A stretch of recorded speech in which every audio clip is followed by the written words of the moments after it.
Hello students, welcome back to the channel. आज जो हम अपना टॉपिक करने वाले हैं that is portfolio risk and return. तो बिना किसी देर के शुरुआत करते हैं अपने आज के टॉपिक की। तो देखिए, जो मोस्टली जो इन्वेस्टर्स होते हैं वो होते हैं रिस्क एवर्स, एंड हमें पता है कि रिस्क एंड रिटर्न दोनों ही इनसेपरेबल हैं, दोनों ही एक दूसरे के ऊपर डिपेंडेंट है। देखिए, अगर हम हाई रिस्क लेंगे तो ही हम हाई रिटर्न अर्न कर पाते हैं, है ना। और लो रिस्क होगा तो रिटर्न के चांसेस भी क्या होते हैं, लो होते हैं। तो इसी के रिगार्डिंग हम आज पढ़ेंगे कि रिस्क क्या है, रिस्क कितने टाइप का होता है, देन पोर्टफोलियो रिस्क क्या होता है, देन पोर्टफोलियो रिटर्न क्या होता है, अल्फा ऑफ रिटर्न पोर्टफोलियो क्या होता है, बीटा ऑफ पोर्टफोलियो क्या होता है। तो आइए शुरुआत करते हैं अपना पहले टॉपिक की, दैट इज रिस्क। देखिए, रिस्क क्या है। रिस्क का मतलब होता है वेरिएबिलिटी ऑफ रिटर्न। ठीक है, कि हमारे रिटर्न में कितनी वेरिएबिलिटी पॉसिबल है। ठीक है, फॉर एग्जाम्पल हम सपोज करें कि हमें एक इन्वेस्टमेंट अगर हम करेंगे तो हमें 50% रिटर्न तो मिलेगा ही मिलेगा। नाउ रिस्क इज कि उस 50% से कितने चांसेस हैं कि या तो मुझे कम रिटर्न मिले। ठीक है, तो दैट इज रिस्क, कि हमारे जो रिटर्न है उसके अंदर कितनी वेरिएबिलिटी पॉसिबल है। So, risk is a chance of actual return being less than the expected return. So, risk means any deviation from the return that we have expected. यहाँ से भी पढ़ लेते हैं, risk is the possibility that actual return on an investment will be different from the expected return. It includes the chance of losing some or all of the original investment. तो basically risk के दो components होते हैं, एक होता है systematic risk और एक होता है अनसिस्टमैटिक रिस्क। देखिए, जो सिस्टमैटिक रिस्क होता है that is due to the external environment. जो भी रिस्क हमारे एक्सटर्नल एनवायरनमेंट की वजह से होता है वो रिस्क होता है सिस्टमैटिक रिस्क। देखिए, जो एक्सटर्नल फैक्टर्स होते हैं that are uncontrollable and these factors affect the investment। क्योंकि एक्सटर्नल फैक्टर्स ही अनकंट्रोलेबल होते हैं तो इसीलिए इस रिस्क को एलिमिनेट नहीं किया जा सकता। So systematic risk is the risk that affects the entire market or economy. This risk is due to the external environment and it cannot be eliminated through diversification। ठीक है, now सिस्टमैटिक रिस्क जो है उसके types क्या हैं। Systematic risk का पहला type है इज मार्केट रिस्क।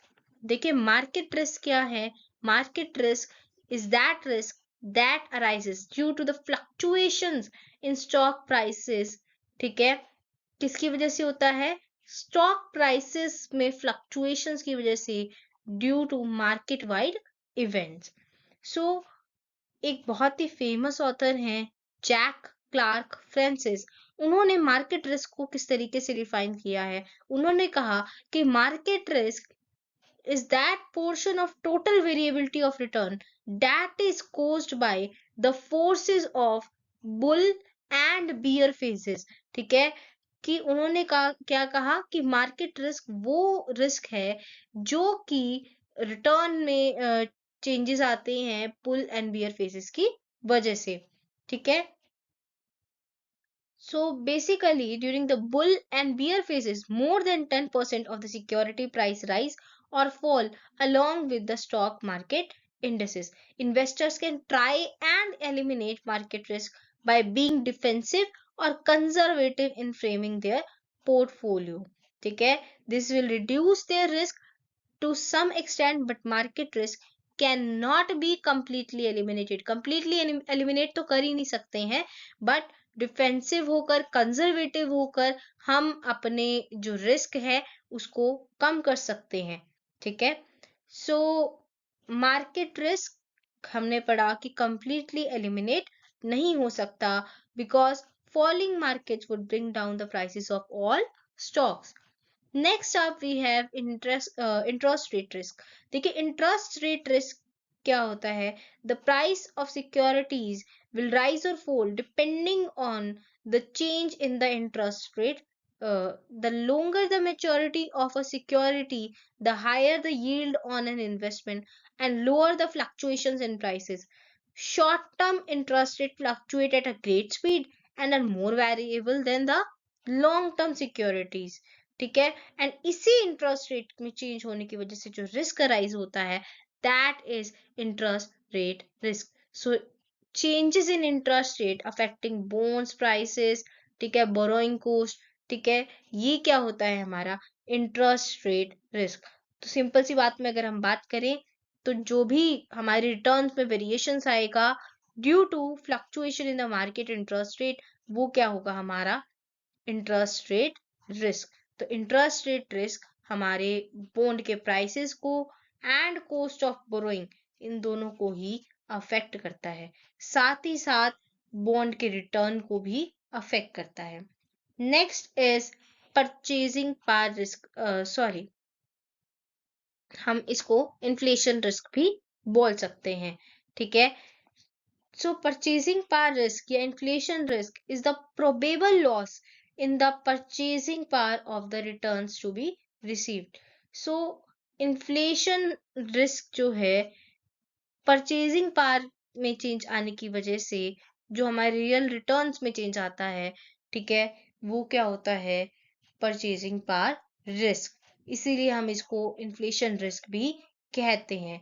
ठीक है, in India purchasing power risk is associated with inflation and rising prices in the economy.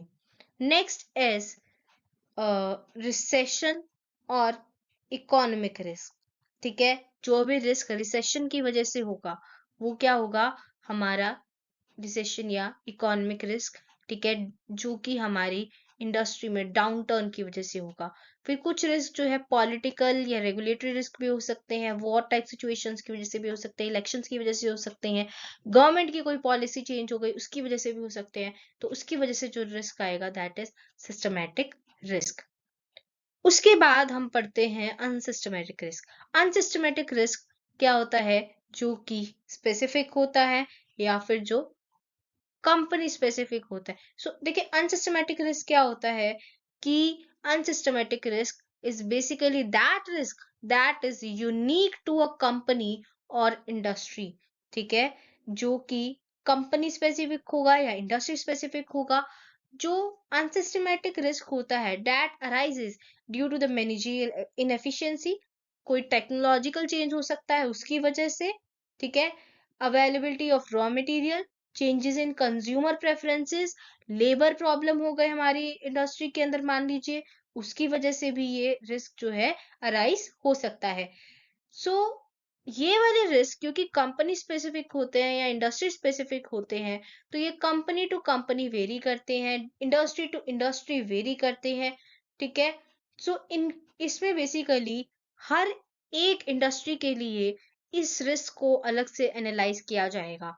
ठीक है, हर एक इंडस्ट्री के लिए अलग से एनालाइज किया जाएगा, हर एक कंपनी के लिए अलग से एनालाइज किया जाएगा. ठीक है, तो इट कैन बी रिड्यूस्ड और एलिमिनेटेड थ्रू डाइवर्सिफिकेशन.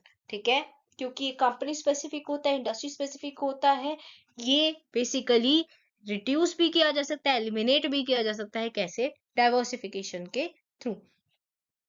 तो टाइप्स पढ़ते हैं अनसिस्टमैटिक रिस्क के. सबसे पहला टाइप है बिजनेस रिस्क. सो बिजनेस रिस्क किसकी वजह से होता है? Business risk is caused by the operating environment of the business. किसकी वजह से होता है? Operating environment of the business. अगर कोई वेरिएशन देखने को मिल रही है हमारे एक्सपेक्टेड ऑपरेटिंग इनकम में, ठीक है, तो वो वेरिएशन क्या होती है? हमारी बिजनेस रिस्क.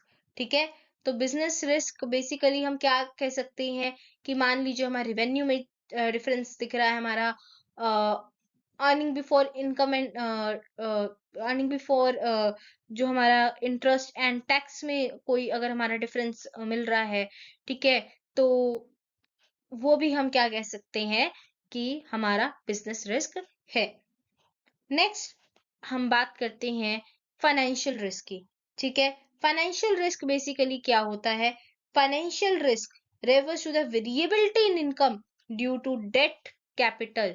ठीक है, जो कि हमारे डेट की वजह से अगर कोई भी हमारी जो रिस्क हमें फेस करना पड़ेगा, रिटर्न में वेरिएबिलिटी हमें देखने को मिलेगी, that is financial risk. Financial risk is associated with the capital structure of the company. ठीक है, this structure consist of equity and borrowed funds. ठीक है, the capital structure consisting debt and the preference capital results in commitment of paying interest or a prefixed rate of dividend। अगर हमारे capital structure में preference shares हैं तो हमें prefixed dividend भी देना पड़ता है। The residual income alone is available to the equity holders। The interest payment affects the payment that are due to the equity investors। तो financial risk basically हमारे capital structure में change आने की वजह से होता है। ठीक है, हो सकता है हमने डेट बहुत ज्यादा ले लिया, हो सकता है हमने डेट बहुत कम ले लिया, तो उसकी वजह से जो रिस्क आएगा that is financial risk. Now next is credit risk. Credit risk किसकी वजह से होता है कि मान लीजिए कि कोई लोन वगैरह में, ठीक है, हमारे डेटर ने हमारे पैसे देने थे और नहीं दिया। ठीक है, तो जो भी डिफॉल्ट रहेगा लोन्स या बॉन्ड्स पे वो क्या हो जाएगा, हमारा credit risk. Next is management risk. ठीक है, पुअर लीडरशिप डिसीजंस की वजह से होता है। Then we have industry risk. ठीक है, रिस्क जो risk specific to the particular sectors, for example oil price impact on airlines, तो ये क्या होएगा हमारा इंडस्ट्री रिस्क। नाउ हमने सब टाइप के अनसिस्टमेटिक रिस्क पढ़ लिए। ठीक है, सबसे पहला हमने पढ़ा बिजनेस रिस्क, फिर हमने पढ़ा फाइनेंशियल रिस्क, फिर हमने पढ़ा credit risk, then management risk and industry risk. Now जो हमारा बिजनेस रिस्क है वो भी दो टाइप का हो सकता है। सबसे पहला जो है that is internal business risk and second one is external business risk. Business risk एक बार दोबारा से हम पढ़ लेते हैं। बिजनेस रिस्क किसकी वजह से होता है कि हमारी कंपनी के ऑपरेशंस एंड डिसीजन में कुछ अगर चेंजेस आते हैं, ठीक है, उसकी वजह से हमारी अगर ऑपरेटिंग इनकम पे कुछ अफेक्ट पड़ रहा है, उसके हमारे रिटर्न्स पे कुछ वेरिएशन आ रही है, तो वो क्या होता है बिजनेस रिस्क। अब बिजनेस रिस्क हमारा इंटरनल भी हो सकता है और एक्सटर्नल भी हो सकता है। सो इंटरनल बिजनेस रिस्क की अगर हम बात करें, it is associated with the operational efficiency of the firm. The operational efficiency is reflected in the company's achievement of its goal and fulfillment of its promises to the investors। कि अगर हमारा जो business है, business जो है हमारा basically अपने goals को अचीव नहीं कर पा रहे हम, ठीक है, हम अपने इन्वेस्टर्स की प्रोमिसेस को फुलफिल नहीं कर पा रहे, और हमारी जो ऑपरेशन एफिशिएंसी है उसमें कुछ वेरिएशन देखने को मिल रही है, that is internal business risk. और external business risk arises from the operating conditions imposed on the firm by uncontrollable circumstances। ठीक है, the external environment in which it operates put some pressure on the firm। these could be social and regulatory factors। कोई monetary and physical policy में change की वजह से, general economic environment में कुछ change आया, उसकी वजह से अगर हमारे ऑपरेटिंग बेसिकली अगर हमारे रिटर्न में कुछ भी अफेक्ट पड़ रहा है तो वो क्या हो जाएगा, एक्सटर्नल बिजनेस रिस्क। देखिए हमने रिस्क के बारे में पढ़ लिया, बट इन्वेस्टर क्या होते हैं कि एक इंडिविजुअल सिक्योरिटीज को ओनली नहीं अपने इंडिविजुअल सिक्योरिटीज में पैसा लगाना ज्यादा नहीं पसंद करते हैं, बल्कि उनको क्या बेसिकली इंफॉर्मेशन रिक्वायर्ड होती है या किस पे वो ज्यादा फोकस करते हैं, they focus more on the performance of all securities together.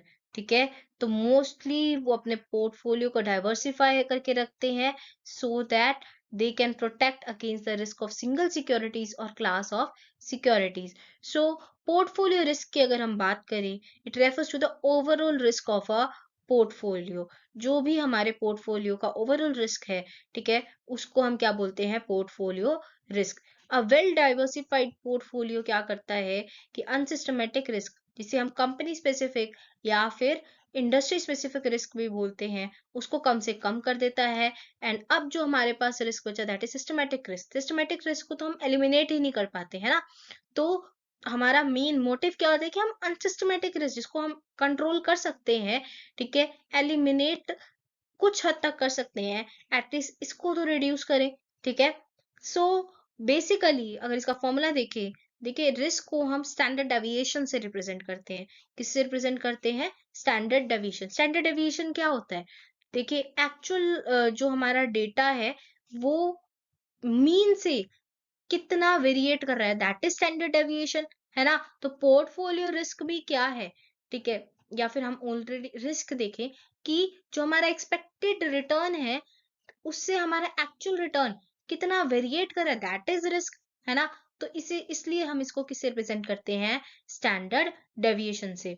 तो अगर आप वेट ऑफ इंडिविजुअल सिक्योरिटी को standard deviation of individual security के स्क्वायर के साथ, ठीक है, मतलब कि उसके वेरिएंस के साथ अगर आप मल्टीप्लाई कर देंगे तो आपको क्या मिल जाएगा, एसेट का जो भी रिस्क है वो आपको मिल जाएगा। एंड फिर हम अगर इन सब के रिस्क को एक साथ कंसीडर करें तो हम क्या कर सकते हैं, पोर्टफोलियो के रिस्क को स्टडी कर सकते हैं। Now portfolio return, just like हमने पोर्टफोलियो रिस्क पढ़ा कि हम क्या करते हैं, सब जो हमारे पोर्टफोलियो के अंदर सब एसेट्स हैं, ठीक है, उनके रिस्क को अगर हम ओवरऑल रिस्क देखें तो हमारा क्या होता है, portfolio risk. Now return of portfolio, ठीक है, depends upon the securities included in the portfolio. Now अगर हम इन सब सिक्योरिटीज का वेटेड एवरेज देखें, ठीक है, वेटेड एवरेज रिटर्न देखें, ठीक है, that is what we call portfolio return. It is the proportion of each security in the portfolio which affects the return from a portfolio। और इसीलिए जो हमारा पोर्टफोलियो रिटर्न है वो हम किससे रिप्रेजेंट करते हैं कि वेट ऑफ एसेट, मतलब कि हर एक का proportion and then actual return से मल्टीप्लाई करेंगे, फिर प्लस करेंगे weight of second security in the portfolio in and the return, उसके बाद हम उसको प्लस कर देंगे। इस तरीके से जितने भी हमारे पास सिक्योरिटीज हमारे पोर्टफोलियो के अंदर है, देन उनके वेट से मल्टीप्लाई करके हम पोर्टफोलियो का रिटर्न कैलकुलेट कर सकते हैं। तो अगर हम इन सबको समराइज करें, अभी तक जितने भी हमने कंसेप्ट करे, रिस्क क्या है कि हमारे रिटर्न्स में कितनी अनसर्टेनिटी है, ठीक है। देन सिस्टमेटिक रिस्क क्या होता है, मार्केट वाइड रिस्क होता है कि हम इसको डाइवर्सिफाई कर सकते हैं, नहीं कर सकते, हम इसको एलिमिनेट नहीं कर सकते। फिर हमने पढ़ा अनसिस्टमेटिक रिस्क। अनसिस्टमेटिक रिस्क क्या होता है, कंपनी स्पेसिफिक रिस्क या इंडस्ट्री स्पेसिफिक रिस्क। क्या हम इसको डाइवर्सिफाई कर सकते हैं, yes we can diversify it.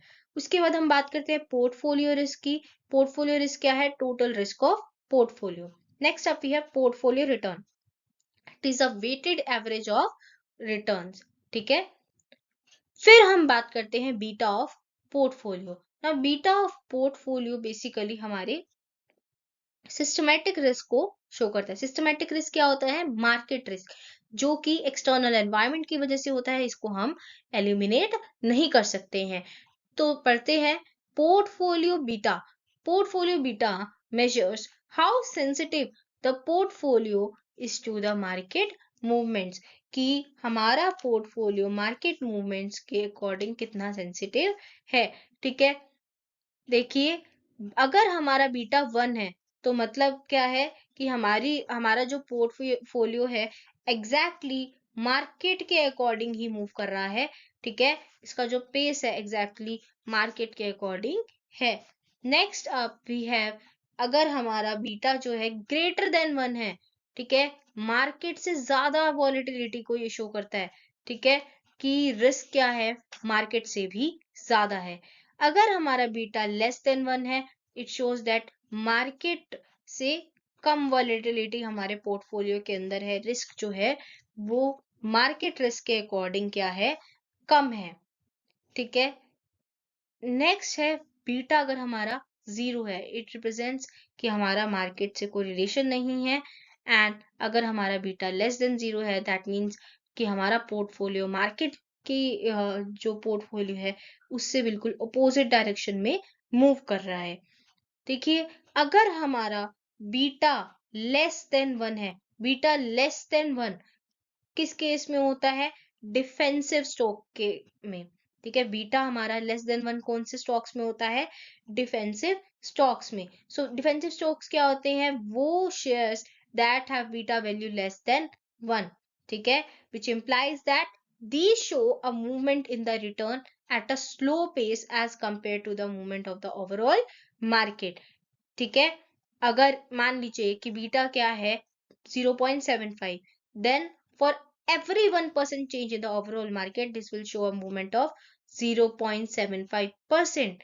ठीक है, now अगर हमारा बीटा 1 के इक्वल है तो वो कौन से स्टॉक्स के केस में होगा? Neutral stocks. न्यूट्रल स्टॉक्स की वैल्यू क्या होती है? बीटा की value 1, which is an implication that these have the tendency to make a movement as good as that of the overall market, कि बिल्कुल मार्केट पोर्टफोलियो के अकॉर्डिंग हमारा जो पोर्टफोलियो है वो मूव करेगा। नाउ अगर हमारा बीटा ग्रेटर देन 1 है, अगर हमारा बीटा ग्रेटर देन 1 है, वो कौन से स्टॉक्स के केस में होता है? Aggressive stock. Aggressive stocks क्या होते हैं? Such shares have beta value more than 1 and these move at a faster pace than the movement of the overall market.